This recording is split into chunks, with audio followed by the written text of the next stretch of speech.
Welcome to Sober Living Snippets, the podcast helping people over 40 live alcohol-free so you can improve your relationships, feel youthful again, and finally ditch regret and shame.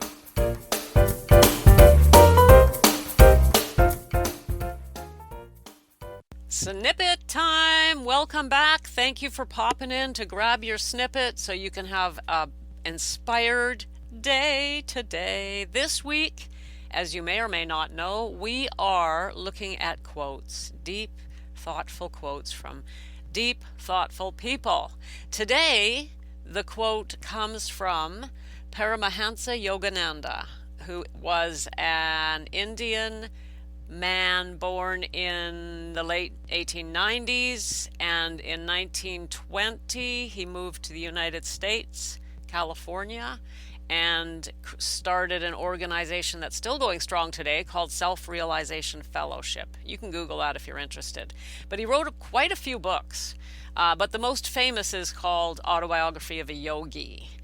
But this quote does not come from that book. It comes from another collection of his writings. He's got some anthologies and other essays, and his talks were recorded and they were made into books. So lots of interesting stuff. So he taught Kriya Yoga. That was the path. That's the path that he taught and that his organization still teaches. Well, here's the quote for you. You're going to see a pattern this week, kids. Okay, you ready? Here is the quote. Quote, "Change your thoughts if you wish to change your conditions. Since you alone are responsible for your thoughts, only you can change them. You will want to harbor only righteous, truthful ideas when you realize that each thought, according to its nature, creates outer as well as inner results." End quote. Let's do that one again. So from Paramahansa Yogananda, quote, "Change your thoughts if you wish to change your conditions. Since you alone are responsible for your thoughts, only you can change them.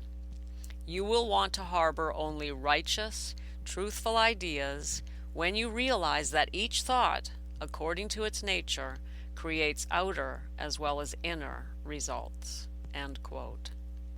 Now, there's a few things about this quote I want to pull out and talk about. The first thing that I want to mention is the word harbor.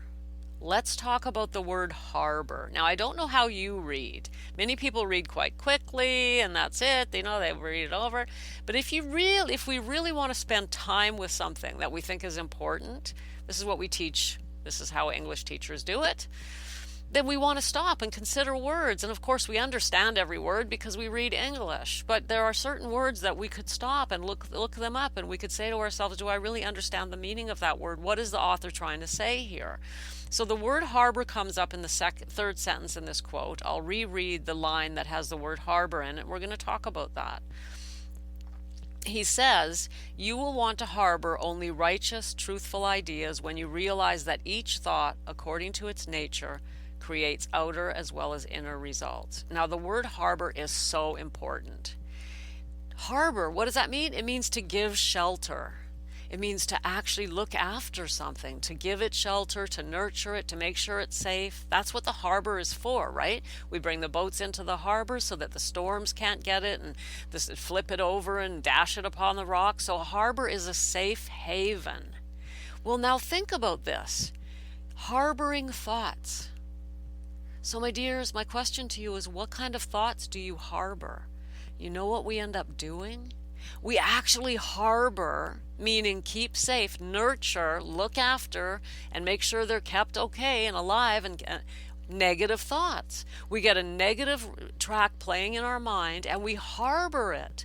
We let it stay there for days. We look after it. How? By repeating it, by nurturing it, by giving it safe haven, by harboring it. Now, this is hard to change. So this is a daily practice. This is something we have to choose to do.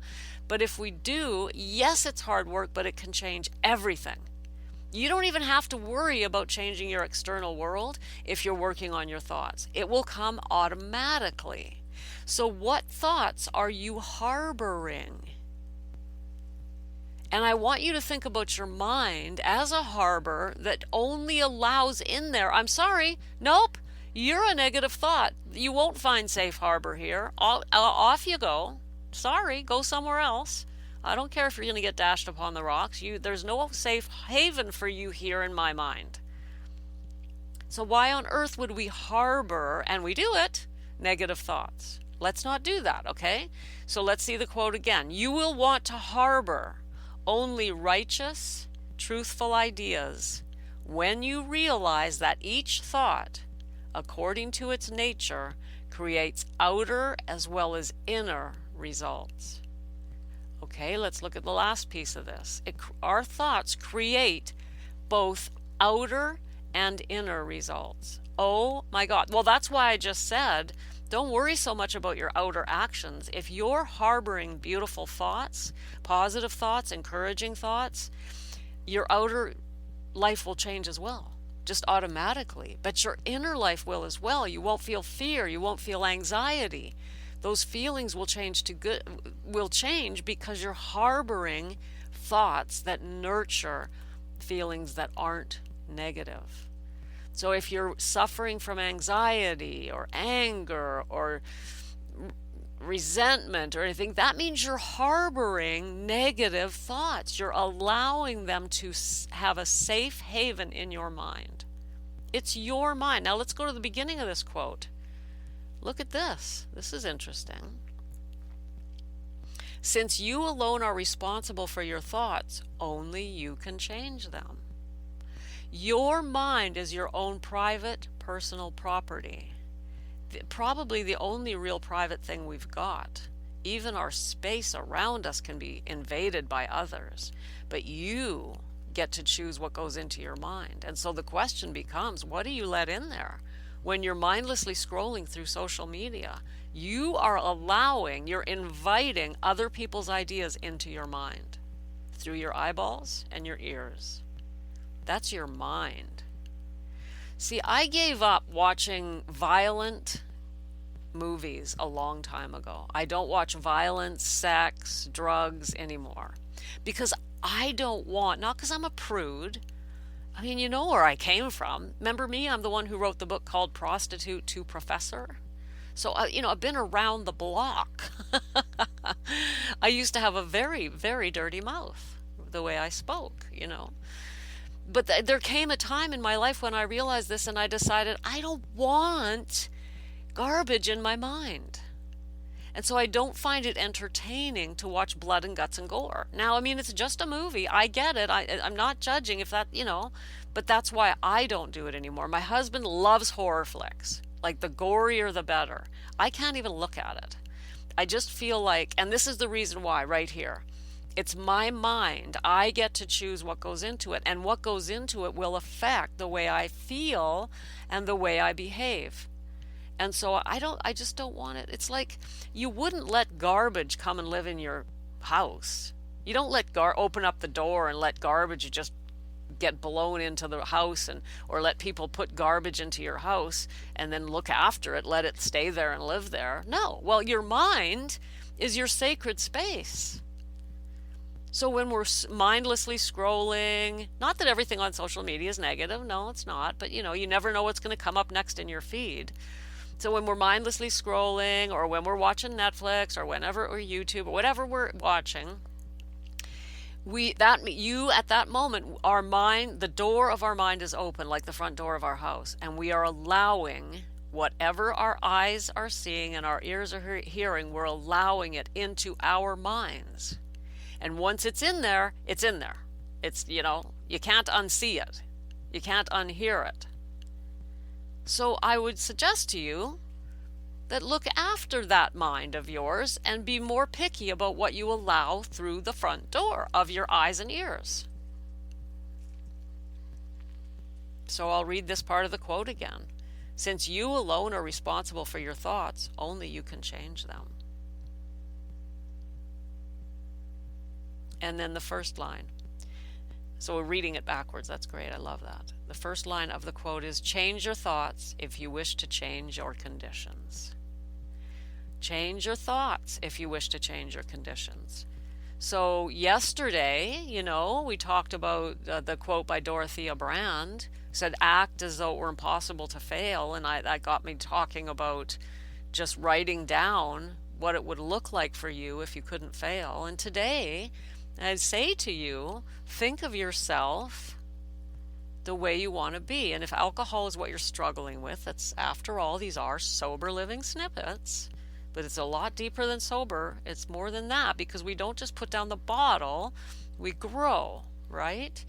And so changing your thoughts can actually change the conditions of your life. All right, I'm going to give you the whole quote one more time, and then I'm going to give you your due and let you go. This quote is from Paramahansa Yogananda, with my horrible accent on his poor name. And it is, change your thoughts if you wish to change your conditions. Since you alone are responsible for your thoughts, only you can change them. You will want to harbor only righteous, truthful ideas when you realize that each thought, according to its nature, creates outer as well as inner results. There you have it, my dears. Today's quote from a wise human. Yay! All right, so I guess you can imagine what your due is for today. I would like you to sit down and think about what you're willing to harbor. Are you allowing, no, let me rephrase that. Here's what I want you to do. I want you to think about your mind as your house, as a room that is yours. It's private, it's yours.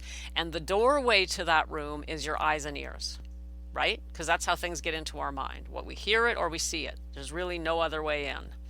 So today I want you to make some decisions. What are you allowing in through the eyes and ears? And is there anything that you want to maybe start blocking out? Just think about it. That's all. That's your due, just to make a decision. I mean, maybe you don't want all violence coming in through your eyes and ears. I don't know. Or ugly language.